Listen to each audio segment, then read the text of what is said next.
Hi there. This is Connie Kircher, Elite Entrepreneur Coach, and I am super excited to dive into our training today. Again, every week I put out at least a 20 to 30-minute training video around the skill sets of what entrepreneurship life really can look like. And so most of my content, again, is always around strategy, marketing, sales, and then the overall CEO mindset in which we're going to dive in deeper for today. So if that sounds good, make sure that you push like, make sure that you subscribe to my channel, as every week I'll be going through these different trainings and giving you actual tips and tricks and tools that you can implement. So, as we get started in today's video, I really want to set the foundation for becoming the CEO of you and your business. Okay. So, the way I like to think about that is that I have the personal side of me that I am managing me, Connie Kircher, and I'm managing all of the personal relationships, personal goals, personal habits that she needs to execute on a weekly basis, right? So I'm giving you kind of that third party technique. Then on the other side of me managing me is the entrepreneurial side, where I still clock in and clock out to the company. I'm still responsible for X amount of deliverables, X amount of videos, X amount of follow ups and strategy sessions and networking experiences. So I'm always managing as a CEO the employee Connie side of me.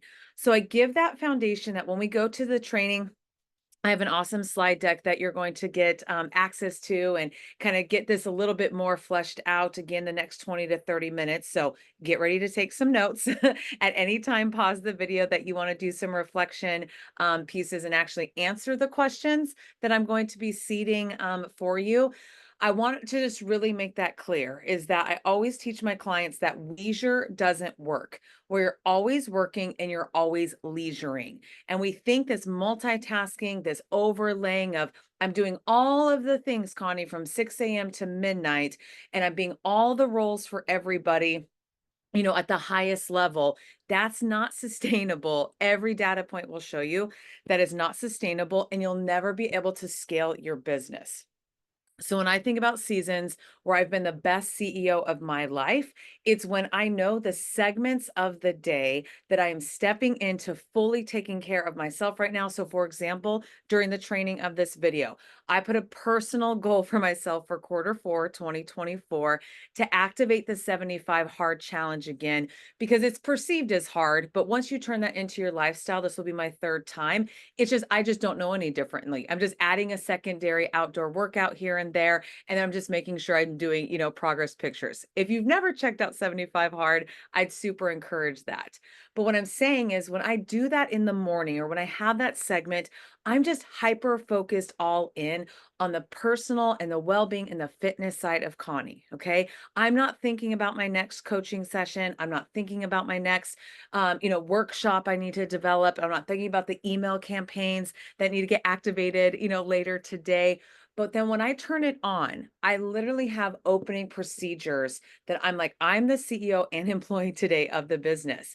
So, real life example, as I always like to kind of take the curtain behind the scenes to go, this morning was super personal, right? It was just Corey and I just being able to hang out, have breakfast, be able to cuddle, be able to just have time where I'm like, I don't want to be in go mode and entrepreneurship and the strategy session list. Can you see that? I know every time the little screen here. Okay, well, there we go. Huge strategy session list that I got done that started on a clear, start point at 9:30 this morning. But from 6:30 to 9:30, I didn't want to be on, right? Like I was very clear, like I clocked into my company today at 9:30 and I will clock out at 4:30 today. So then I can have closing procedures to roll in to the best part of me for my last shift of the day. So I give all of that as an example that I want to teach you, I want to pay forward for you to figure out your cadence and your cycle that works for you. So I'm sharing a very detailed strategy way that is worked for me, and I've refined this for years. But I want you to learn the concept. And remember, I always say this is in pencil, not in pen. What I'm going to teach for the next 15, 20 minutes is something that now you have a framework, now you have concept, but now you need to apply it to the real season of life you are in, the real season of business you are in. If you're in maintenance of your business, if you really are trying to do a growth streak, for the next 90 days, or if you're scaling back because you have other personal priorities, or you're moving, or again, health and wellness becomes a priority for you, in this next quarter, you're always ahead of that. You are not passively reacting to how you want to divide and conquer what I call your pie of time. Because one thing I've known from the beginning of me being an entrepreneur and having many, many responsibilities to having minimal responsibilities is that the way that your time is divided will always equal 100%. So stop overestimating how much you think you're going to get done in an hour, and stop underestimating if you just can chip away, chip away, chip away every day, the 2 to 4 hours to touch your business, be in your business, activate your business strategies. It's amazing what the eighth wonder of the world of compound interest can do for your business. Okay. And that's completely transferable also to the habits and the sequences that you do for your personal life to keep your personal relationships alive and well and thriving, not only for you, but for those that you want to be, serving and just building a really, fruitful and deep life. So I'm going to share my screen again. I'm going to go into the little screen. You're going to see the big slide deck, and we are going to talk about what this looks like tangibly for you. So I'm going to pause. I'm very self-aware that I'm going to over communicate in this training because I know that only 20% of what you're going to hear today is going to be retained. So I'm very mindful that you might want to, star this video. You might want to watch it again, but just highlight what the concepts I'm, talking about, and then maybe come back to it for a reflection point for you. So, becoming the best CEO of you and your business. The way that I define CEO is that you have complete and extreme, like extreme, okay, ownership. So, why I call it instead of chief executive officer, I do understand that you really do become the primary decision maker. The buck stops at you when you're running your life and when you're running your business. It is not on your significant other. It is not on your employees. It's not on your virtual assistant. It's not on your coach. It's not. You still are the driving force, the spearhead of you and your company. Now, that should not be a pressure down feeling. That should be a when I take extreme ownership, also known as chief executive officer, you just have to build that self trust to go, I'm going to make wise decisions. I have self trust and confidence, and most importantly, self efficacy. That is a skill set. If you write down, I see so many of my clients do a lot of the personal development around confidence coaching. And what I find is they just don't trust themselves. You need to start following through to, again, the magical word of completion. Write that down, underline it now. You could turn this training off right now. Please don't, but you could, to go, it is all about the completion and extreme ownership. That puts you in internal locus of control. And regardless of the circumstances, regardless of what's happening throughout your week, no matter what's happening in your health journey, no matter what's happening on the political landscape, you still are always 6 steps ahead of making extreme ownership choices. So I read I want to say 2 months ago, just a book again about like where's 2025, going for entrepreneurship. So it was just a virtual book. And it's so amazing to know that you really make about 70 to 75% of repeated decisions. Now, most of them are very automated. You don't even realize it, but you're making pretty much the same rotation of decisions as a business owner every single day, 70 to 75%. So there is definitely not an excuse to go, every day feels different, everything's out of control, I just don't know how to control my calendar, or what if the team member does this or the client doesn't do that. Research will show, and again, that is a scapegoat for you to go, there's so many variables. When you get into the rhythm of your business, and again, if you've been doing it for 2 years or you've been doing it for 22 years, the cadence is typically 70 to 75% repeatable. You go and have networking calls, you meet with your clients, you meet with your team, you reset your communication power hours of your text messages, your social media engagement, your email, sequences that need to get done. And then guess what? It's the next day. So I give you that to go. I'd love for you to work on, one of the deliverables from today is how do I create 70% of my calendar to be sustainable for at least a quarter? And then see what's working for you. See how many days on, days off, how many clients you want to interact with. Did you have enough time to execute your deliverables, your tracking mechanisms, and then adapt that about every 90 days. Again, this is always in pencil. This is not in pen. Okay. So if I'm just going to, share a little bit about like what's always moving parts for me right now. So, obviously, full-time entrepreneur coach, right? I do not have any other lead generating tool. I don't work for a company that they go and collect prospects for me. They make the content, they do all the SEO. It is me, myself, and I. Hi, I'm a true solopreneur. Been doing this for over 15 years in the capacity again of entrepreneurship in higher ed, in the nonprofit sector, in the private sector, the true corporate world of teaching sales academies and marketing academies.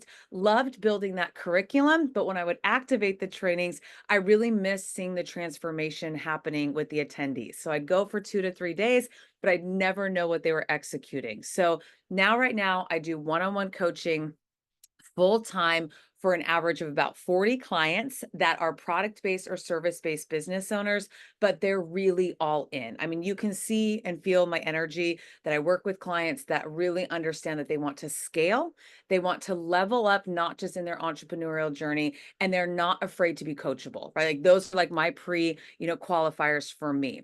I also do full time bodybuilding. So that's been a personal initiative more for my mindset. So I always think that bodybuilding kind of gets a bad rap that it's more for the aesthetic and the bling and the, makeup and hair. But for me, it's given me a way to turn that competitiveness inward and be the best version of me. It's not against the other women. It's not against, whatever that year's best physique is supposed to look like. It's giving me an opportunity to level up in a space that I honestly didn't prioritize for majority of my life. So just know that ebbs and flows when I'm in season, off season, and continuously building where that's where I find, it can be a spot for me to not have as much confidence. So I'm very hyper focused when I'm the CEO of me.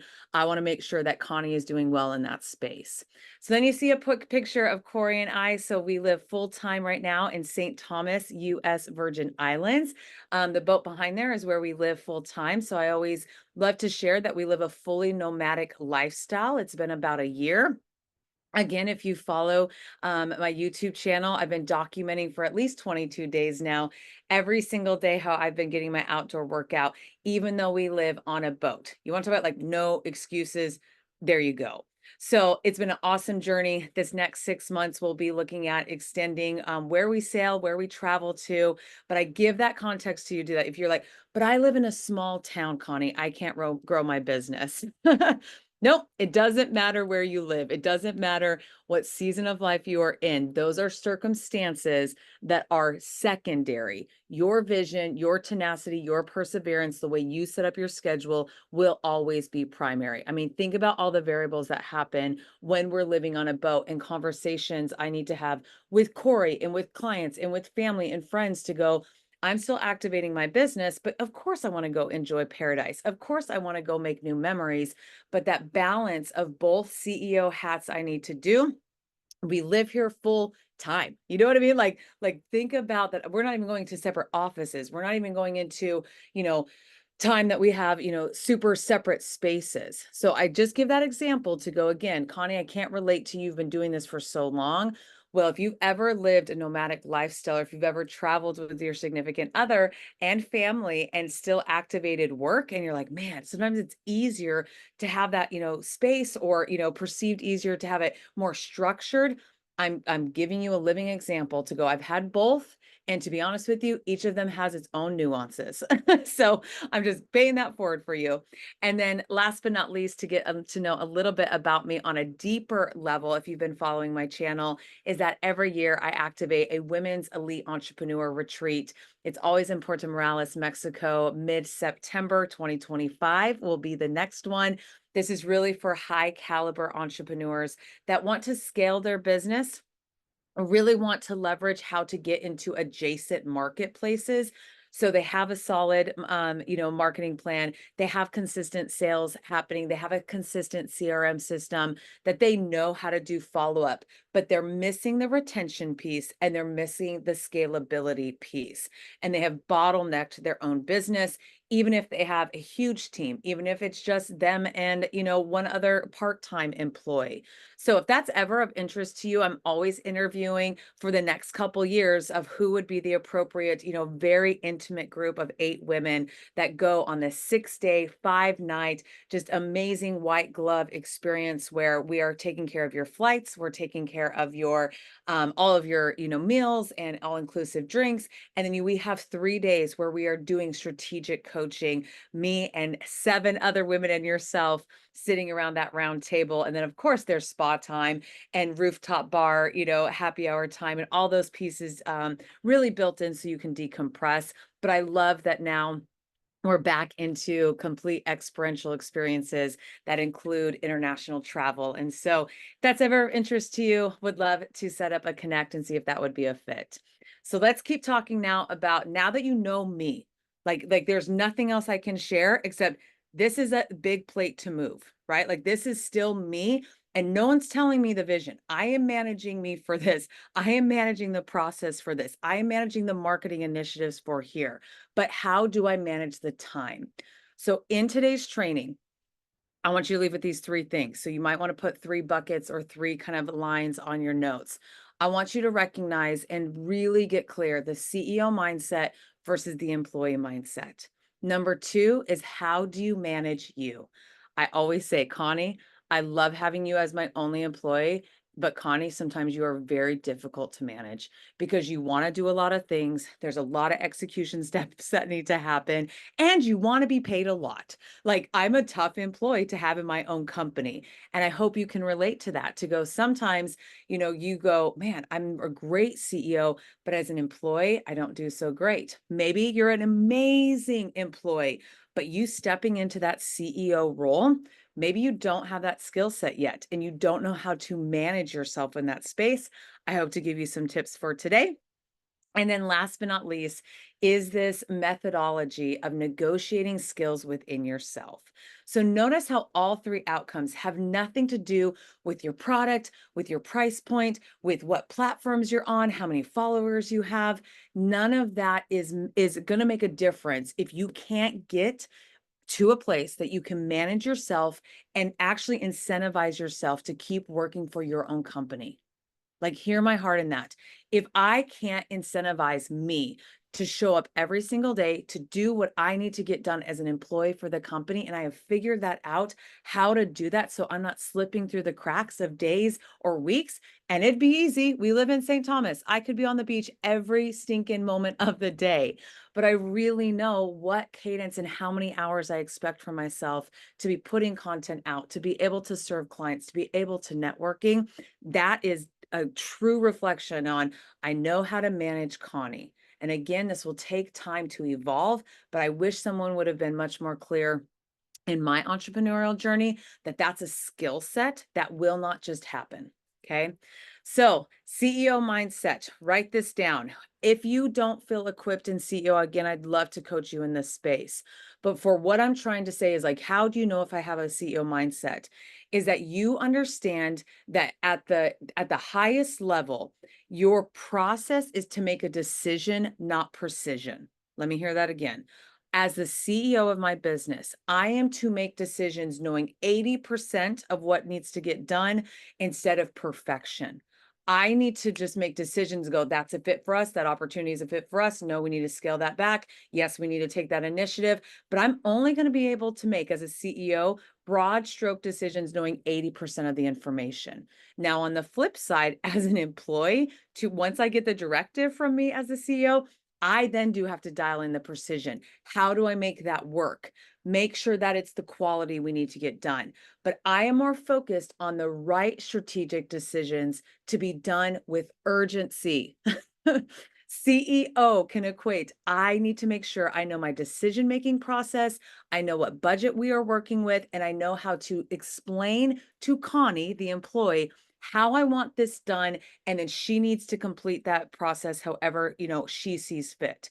And notice how I'm still using a third party, she being me, but when I'm building out my weekly cadence of CEO meetings and strategic meetings, I need to make sure that I'm very clear and articulate. Where's the final destination for this week? How I expect us to get there. I'm not going to know all the moving parts when they get into operations mode. What challenges I could foresee us to have, and I need to explain that and understand. Connie, you have, 6 clients yesterday, and then I know that you're networking XYZ, but in the 4 hours tomorrow, this is some challenges you could have, but I know that XYZ can get done. Like as a CEO, you need to forecast some of those, what I call sandpaper moments or potential frustration moments within your employee. Okay. And then how long or how will you approach those challenges and how will you navigate them? That is all your role as a CEO. You need to do the pre planning. I always recommend at least once a week where you are not in your business, you are working on your business. Please like that part. You are not working in your business, you are working on your business. And I will say, if you audited your calendar and I said, how many hours are you actually doing CEO work? It's usually negligible. It's usually like less than an hour. And yet you wonder why your vision is not moving forward. It's because your employee, the one that's going rogue, that doesn't show up on time and is not activating to the level of excellence you expect for her, you're asking her to run the company. That's not her scope and responsibility. Okay. So now that you understand what you're doing as a CEO, let's go over to the employee mindset. I need a roadmap because let me tell you, working for Connie Kircher is rough. She wants to move really fast. She expects the highest level of excellence. And I still, though, have to do day to day steps. And I'm very reactive. I'm the one that responds to clients' messages. I'm the one that does all of our scheduling. The CEO, Connie, doesn't touch that with a 6-foot pole, right? So I recognize that when I go into the shift of starting my day for the company, I've gotten my directives from CEO. I am more focused on the process and I'm always refining the operational steps to make sure that I'm getting my deliverables done in an efficient and effective way. I'm also responsible for hitting the deadlines and the goals. If I'm only at 90% of hitting a revenue goal or an outreach goal or a communication goal, I don't expect to earn my bonus from Connie Kircher, the CEO. Just as if you would work for another company, you would never go back to your executive team and say, I worked kind of hard, but then this happened and I had to reschedule that, but I still want the bonus check. I still want the commission check. That the company would look at you cross-eyed. It's the same dynamic working for yourself. So I have become very respectful of the CEO to go, she's going to pay me for the work that I am executing and hitting the deadlines because I respect her. I enjoy the vision for her company is. And that may be something you want to reflect. Do you respect yourself as a CEO enough to work your butt off for her? I know you all have done it for other bosses that maybe you did appreciate or maybe you did less than appreciated. But where I'm moving you is that your CEO is working really hard. And if not, you need to keep stepping into that role and working on that skill set to give you the resources, give you the flexibility, give you the direction, give you the, proposed opportunities. But as an employee, I am fully responsible to make sure that I have completion, I'm navigating roadblocks, and I'm communicating back to her when tactics are working really well and when I'm being very consistent. Like that's on me. She does not need to hold my hand on that. I am the employee that has a specific set of job responsibilities and skill sets, why she hired me. And the piece I always love to tell clients, did you notice that when you started your company, you kind of blended both the roles? You started kind of being the CEO and then you kind of were the employee of the service because I'm sure you wanted to help people. Your heart was in a good place. You just really wanted to, monetize your passion to make additional income for the family or to get out of the full-time job. So I honor that usually when you start a business and you're a founder of your own company, regardless of what the industry is, your heart's in a right place, but you've never had this infrastructure conversation with yourself. So if you have found this training and you have made it this far in the training, you're so much further ahead and it's not too late to start really defining these two roles. Okay. So again, before we go to the next step, the employee mindset, when I clock in and clock out for my own company, right? Because I've been the employee hat, I'm making sure that I need to incentivize myself to get to completion. I'm creating the tactics, I'm creating the templates, and I'm implementing consistently. That is why Connie has hired me to work for Connie. Okay. So you play both these roles every single day. Here's the reflection questions I can't answer for you because everyone is going to come with so many different backgrounds and so many different levels of transferable skills. But the first one I want you to really reflect on is which one are you better at? How much time are you in the CEO role? Audit your calendar. And how much time are you in the activation or the employee role? Audit your calendar. Do you have a monthly meeting with yourself? And after this training, you're going to say yes. And then how are you motivated? If anything else, pause this video right now and really understand every employee and CEO, there is some matrix that needs to happen because we don't have an HR department, right? There's no human resource department when we're working for ourselves. So we must figure out the incentivization or how we are motivated. Is it by things? Is it by paid days off? Is it by earning, a stipend? Is it from a incentive trip? What is it? Do you want professional development funds? You need to start really determining. I put the CEO on one paper and the employee on one part paper, and I just have a meeting as if like I am HR. And I'm like, for 2025, what would be three big incentive, again, examples that you would want to complete these tasks, complete a revenue goal, complete an outreach goal, a marketing goal, activation of a program being completed? What would motivate you to get those completed? And then I have to ask the employee, because again, it's different when you're at the day-to-day operations level and the tactile level. What will re-energize you? As a CEO, I'm motivated differently and what I want my incentives to be than I am an employee. And I find most of my clients actually do make that a pretty clean delineation. You need to do that for yourself. So you need to have a meeting with HR. Now we're just getting crazy. It's three of y'all, which is you, and you, having that conversation and getting really clear as we go into 2025, what motivates you and what you want to drive for incentive wise, and what does the employee desire to have in their incentivization or bonus structure. So once a month, I have what I call the metaphorical 6-foot table monthly meeting. And I think that this visual is a perfect example where you see that those are clear chairs everywhere. There's a reason for that because you are actually playing all those roles in those 6 places. One of those clear chairs is the CFO. One of those clear chairs is the sales vice president. One of those clear chairs is the COO, the chief operating officer, where she is responsible for all the operating systems to be executed and tracked, right? And then you usually have a CMO, a chief marketing officer. So you can see in this picture that you have 4 chairs that are always, in the middle of the table. But at the end of the day, it is that 6-foot conversation at least once a month that you have all of us come around the table. And again, it's just me and me, where I'm the CEO giving the directives and I'm across from her getting the directives and asking any questions of clarity I'm going to need to go execute her vision. Okay. So I always think, yes, sell even those 4 chairs that are in the table. They're still just, informational. They're giving best practices. They're giving us, some input and data. But at the end of the day, it's that chair that's across the CEO that I am responsible to get this done. Like I am the person that I have to get whatever agenda items we talk about at this meeting completed. Okay. So I really am the employee. I'm not executive leadership. I'm not just a middleman for anything. I'm making sure that the projects, the initiatives are being completed. Okay. So Connie, you might ask, how does this work? Well, thanks for asking.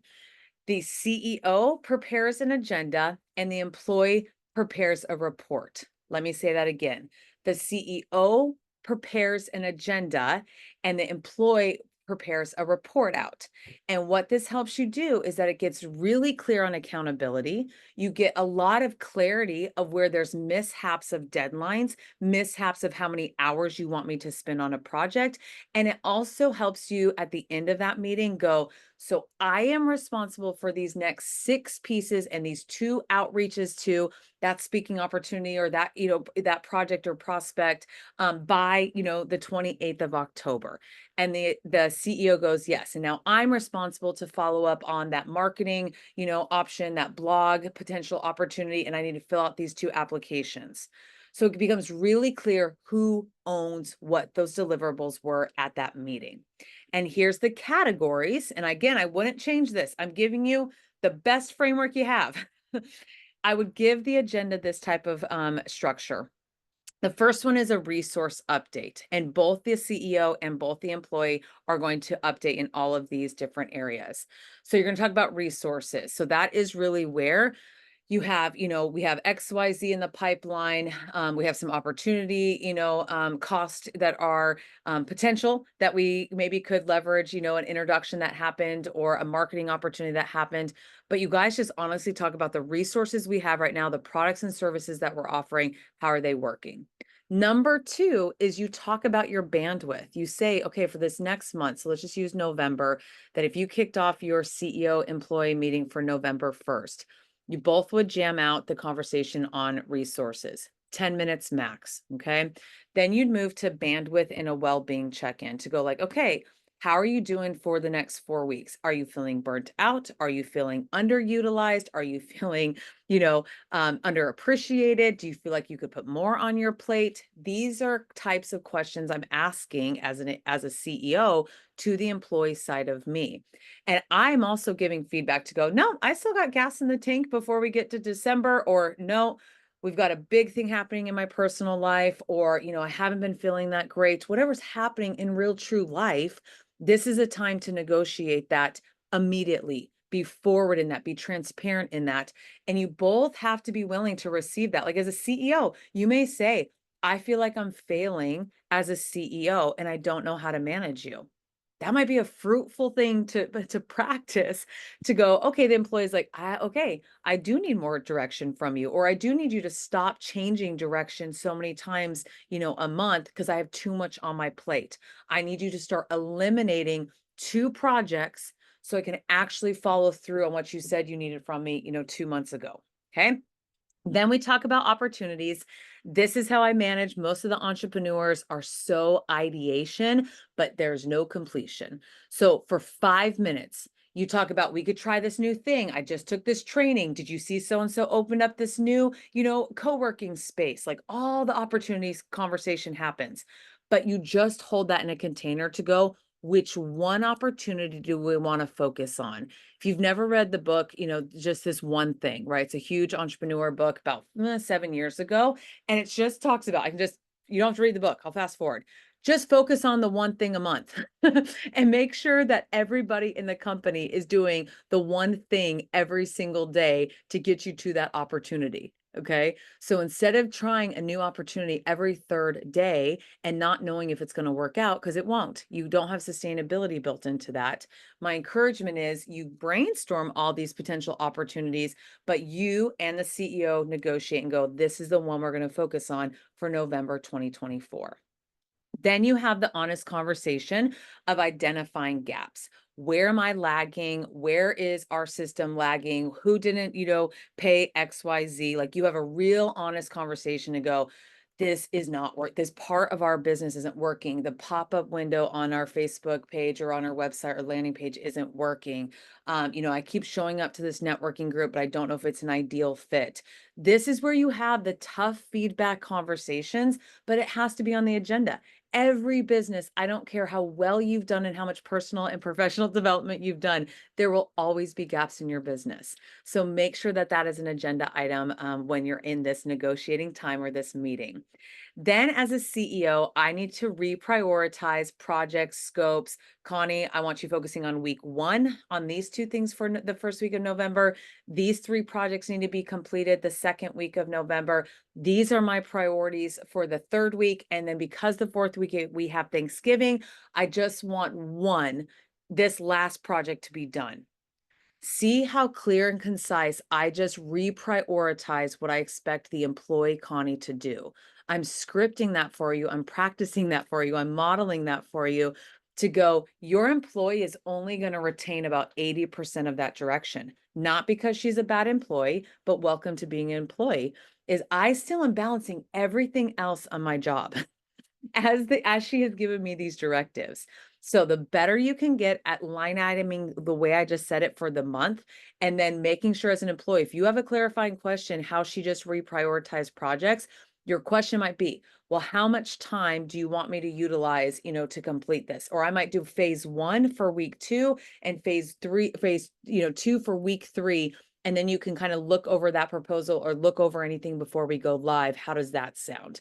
It is your responsibility to bounce back the idea, not just go, and in your brain, you're like, we won't be able to complete that in time. That won't work. That is a horrific employee at the company. You need to be able to eloquently go, I have a concern if that would, XYZ work, but here's a solution. Okay. So that is the way that you'll negotiate that with yourself. You realign calendars for the month. Make sure that you explain the time off. You make sure that your whatever virtual calendars make sense to your system and the way that you guys are going to meet, and you confirm your next meeting. You never leave a meeting without another meeting on the books, and you confirm your availability to meet with clients, meet for networking, when you're going to meet with other team members. You are always having on the agenda, you're realigning availability every single monthly CEO negotiating meeting. Okay.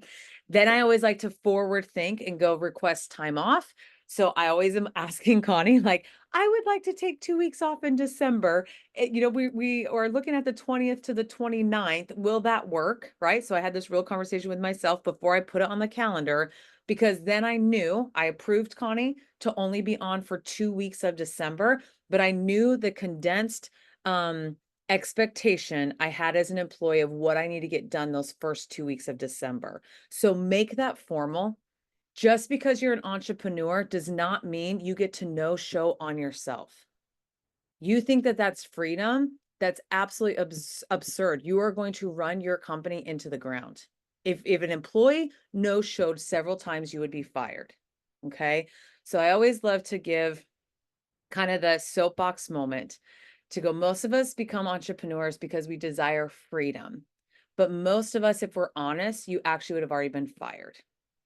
Okay. So when you take it seriously that I respect Connie Kircher enough to have me as an employee of her vision, I will respect and go, I would like these 2 weeks off, or these 3 days off, in October, or this segment off in February. But I formalize that because I still know that things need to keep moving forward for the company. I'm not going to stagnate the company and just leave her high and dry. Okay. And then last but not least, so again, this full timeline of this meeting should take about an hour and a half. It should go no longer than that. Okay. Even if you can condense this down to an hour, would even be more fruitful. But the last part of the meeting structure itself, because I get a lot of questions, how do you do meetings with yourself? Is now we both bring out that final agenda where we track our goals and our PACE reports. And what's on my PACE reports and goals are how many outreaches did we have? How many proposals did we activate? How many prospect calls did we reach out for and then actually converted? I always want to know what our analytics are on social media. As the CEO, I'm always asking Connie in these meetings, how did we grow on Instagram? How many new subscribers did we get? How many inquiries did we get from new lead generation for any of our networking events? Like, as the employee at the end of this meeting, I should know those data points and be able to always give her a pulse check of these reports. And you've always heard it said, if you've ever coached with me, you can't change something you don't track. Okay. So I put it at the end of our negotiating time because it is what it is. Like these PACE reports and tracking goal sheets is okay. Now that we know what we did this October, now that we know, what trend we've seen over the last 10 months, if you will, It gets you into the rhythm that talking data and talking your conversion rate, your churn rate, right? We had 3 renewals coming up and we only, renewed 2 instead of, all 3. Those are all okay data points. There's nothing right, wrong, should feel, emotionally connected to. So I love to be able to teach at the very end of these meetings. How do you talk about your data in a real life, not just cold report to go, we have money in the bank, I have people on my calendar, and I think networking is working. That's not data, right? Like that, like if I was your data consultant, I would go, yep, Connie probably needs to be fired from her pacing reports. And, if it's 20 connects she needs to do every single month, but she's hitting 10, huge red flag to put her on an employee enhancement program. Huge red flag. It gives you an opportunity to go, are you doing the controllables? Are you activating the income producing activity it will take on a consistent basis? That's the only purpose of tracking and doing these PACE reports. And it helps you be accountable to you as the employee. And it helps to also understand how you manage Connie, the employee, as a CEO. So in this training, I'm going to stop the share. I hope that I gave you some really day to day, month to month, year to year tools to grow the CEO mindset of yourself and as you, right? And so I'd love to hear in the comment section. Again, I know that I gave you a lot in this training, but I always believe in, let me give you the best of the best framework and then fill in where you're at, right? So if you could just get 10% better by just putting CEO, time on your calendar and start having monthly meetings with the structure we just went very detailed through, you would be leaps and bounds of where you're at in building what's the most important part, again, as CEO mindset of you and the business, in self-efficacy. You won't be fearful of your business. You won't be nervous, making decisions, because now you have a full landscape of what's going on and also understanding what your day-to-day operator is doing. So I would love to be able to work with you in a one-on-one capacity. I love being able to really pay forward best practices, really work on a customized strategy for you. Again, leveraging your techniques around sales, around marketing. And again, you're doing strategy, you just may not know it, right?